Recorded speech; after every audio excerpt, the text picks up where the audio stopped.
इस कहानी को जरूर सुनना। ये कहानी आपको जीवन की असलियत से रूबरू कराएगी। एक लेडी अपने घर से निकलकर कहीं जा रही थी, तो रास्ते में उसको एक बुजुर्ग व्यक्ति दिखा जो अंडे बेच रहे थे रोड पे खड़े होकर। और जाकर पूछी, अंडे कैसे दिए? तब बुजुर्ग व्यक्ति बोले कि एक अंडा मैं 6 रुपए की दे रहा हूं, अगर 5 रुपए के एक अंडा दोगे तो मुझे 10 अंडे चाहिए।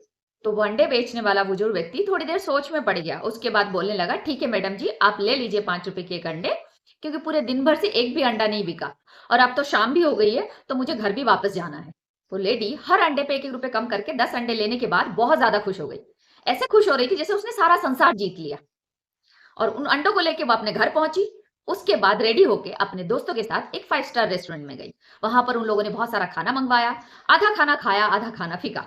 और उसके बाद बिल आया 6,000 रुपए। उसने 6,000 रुपए उस होटल वाले को दिए, साथ में वेटर को उसने 1,000 रुपए टिप भी दिए। अब इस कहानी से क्या समझ में आता है? जो छोटे ठेले वाले होते हैं या फिर रोड पे खड़े होके कुछ चीजें बेच रहे होते हैं, तो हम उनसे बहस करते हैं, 1-1 रुपए कम करवा के, और उनसे कम दाम में चीजें खरीदने की कोशिश करते हैं। और जब हम कम दाम में चीजें खरीद लेते हैं, हम बड़े ही खुश हो जाते हैं। ऐसा लगता है हमने करोड़ों रुपए अपना सेव कर लिया।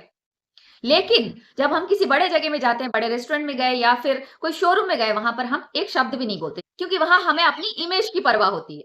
हमेशा याद रखना, आपकी इमेज से ज्यादा उस ऊपर वाले को आपकी नीयत पसंद आएगी।